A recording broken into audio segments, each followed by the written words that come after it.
morning, and welcome to Los Angeles. It's a great pleasure to welcome you here, a city, as much as any other city in this country, that was built by immigrant workers. Everything that you see downtown, at our port, at the airport, throughout the city that is now spread over miles and miles with millions of people, was built by immigrant labor. Our city government is also supported and built historically by immigrants. However, this city has not always recognized and acknowledged the critical importance of immigrants and labor to its growth and its flourishing. Indeed, one example of that is what Pablo has already discussed.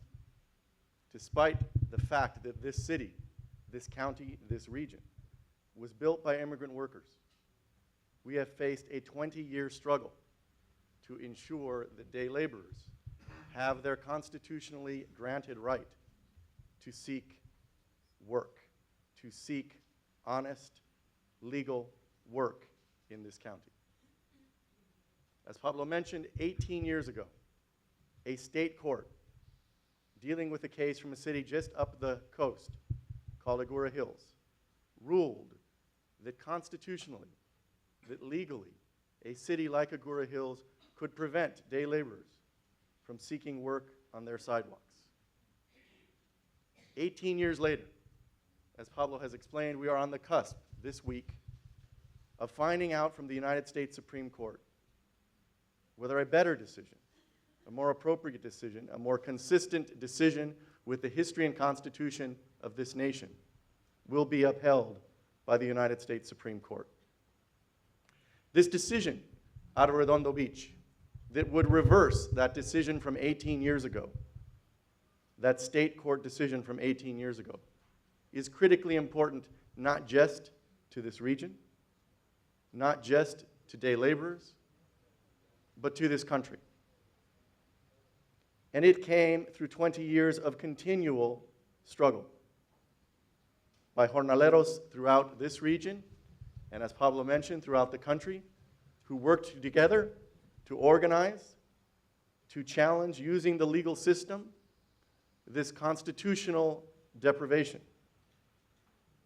Indeed, at least half a dozen cities were challenged legally in this region alone before we got to the decision in Redondo Beach. As Pablo's also explained, even in that case, an initial victory in the trial court with a very good judge who concluded initially and throughout her decision-making that it was inconsistent with a free speech guarantee in the United States Constitution to prevent day laborers and others from standing on sidewalks and expressing their availability for work. After that great district court judge's decision, as Pablo has explained, we went to the Ninth Circuit Court of Appeals because Redondo Beach, like cities before it, felt compelled to continue to defend a law that they knew could not ultimately prevail. But initially, 3 judges of the Ninth Circuit, a court of appeals that covers 9 states in the western United States, concluded that the city could enact and enforce its law. It took a request to 11 judges to hear the case again. And those 11 judges, 9 of them, as Pablo has explained, concluded that the law is unconstitutional. But it's important to note that going into that argument, we at best would have assumed that 5 or 6 of those judges would side with the day laborers. That is to say, we looked at the history of these judges, how conservative some of them were, and concluded that we had a chance of getting 6 judges, a majority, that's all we needed to win, to rule that the law was unconstitutional. But in the end, 9 out of 11 judges, including a number of very conservative judges, including the very judge who wrote the decision by the 3-judge panel previously holding the law constitutional, She was among the 9 judges who ultimately decided that this law is unconstitutional. Now, that's a great victory, regardless of what the Supreme Court decides this week. That's a great victory after many, many years of workers coming together, patiently waiting, using the legal system, being deposed, having their testimony taken, and standing together to achieve that victory. Now, when the Supreme Court decides this week, this decision will get public attention. It will not get the attention that it deserves. Because this decision, as much as any other, is a testament to how you and your efforts are continuing to build this country. As I said, this is a city that was built by immigrants and labor. This is a city that would not exist without those contributions. But it is a city like many others that doesn't often remember that, doesn't often commemorate that, doesn't often acknowledge that contribution. But the work that you are doing here today and ensuing days has an even greater impact in helping to rebuild this country. Because the decision in Redondo Beach wasn't only about the rights of day laborers.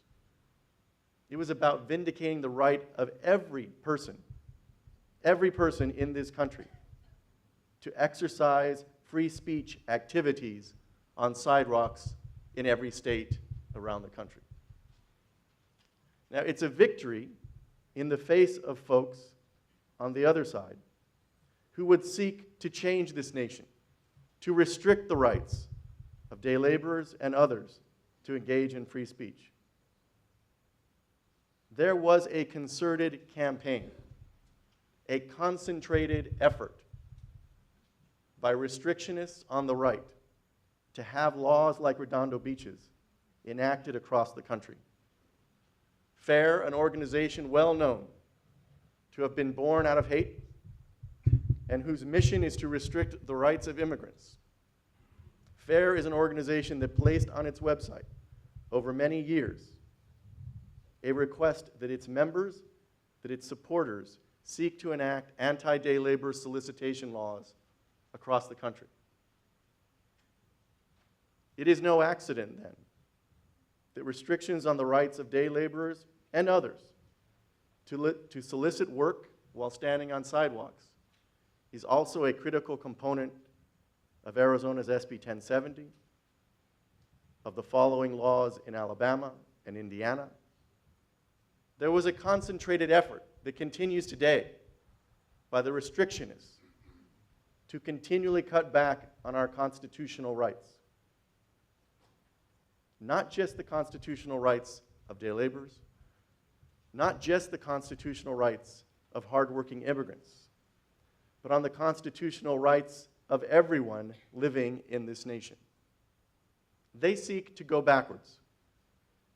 Arizona, Alabama, Indiana, Utah, Georgia, all of these states, and the others that may follow in this year 2012, whether Mississippi, whether Virginia, whether any others, they will be led by those who seek to go back in history to a time when this country didn't live up to its constitutional principles, to a time when this country threatened to fall apart as a nation.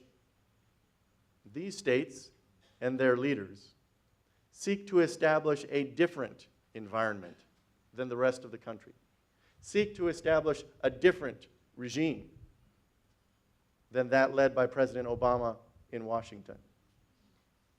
In essence, they seek to break up this country.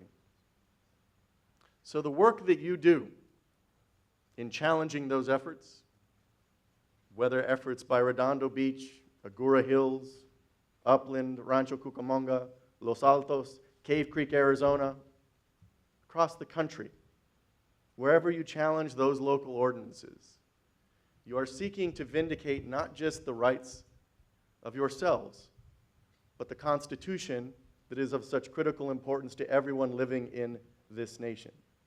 When you challenge Arizona, as you have so courageously and consistently since it established itself as the leader in this shameful march of hateful states enacting these laws. When you challenge Arizona and Alabama and Indiana and Georgia and South Carolina and Utah, you are stepping forward not just on behalf of yourselves, but on behalf of everyone living in this nation. Whenever their ancestors came to this country, they came in a belief in this country's future, a belief grounded in the Constitution that you have worked so hard to defend and vindicate by your activism. When you work for federal legislation, so much needed in Washington, that would recognize our constitutional values and would recognize that our current immigration system fails to serve those values. One example, a bedrock value of our Constitution for at least 150 years, often violated, but there embedded in the words of the 14th Amendment is the notion that we will not discriminate, we will not distinguish on the basis of people's race or national origin. And yet we continue to have a federal immigration system that establishes not one line, but multiple lines for those who seek to obtain papers to live in this country legally. And the only thing that determines whether you're in a shorter line or a longer line is the country that you come from. That is not a federal immigration system that is consistent with the constitutional values to which this country owes its existence and its success. So just as immigrant labor built this city physically, in the future we will know that immigrant workers, led by those in this room and your colleagues throughout the country, also rebuilt this country in its politics, in its values, and in its Constitution. Because when you step forward and challenge federal policy that is not consistent with those constitutional values, that discriminates directly on the basis of race and national origin, when you challenge police departments, sheriffs, who seek to discriminate, to profile, in enforcing laws that they are untrained to enforce. When you challenge states and governors like Jan Brewer and others who seek to contradict the Constitution, who seek to take for themselves duties that are constitutionally assigned to the federal government, you are building this country, you are rebuilding this country's institutions, this country's Constitution, this country's politics, this country's policy, and its success. So the work that you do is about not just building, maintaining the physical development of this nation, but its policy, political, and social development as well. And on behalf of everyone, from those whose free speech rights were vindicated in Redondo Beach just as much as day laborers, make no mistake, when the court found this law unconstitutional, they recognized that not only did this law restrict the rights of day laborers, but it restricted the rights of students, the rights of ministers, the rights of business people, the rights of everyone to engage in free speech activity on the sidewalk. Similarly, in all of your endeavors, you are defending not only your rights, but the rights of all of us. So let me again welcome you to Los Angeles. And because you won't hear it often enough, let me thank you on behalf of all of us living in this country for your ongoing work, your ultimately, inevitably successful work to build and rebuild the Constitution, the policy, and the success of this nation. Good luck to you as you move toward that inevitable victory.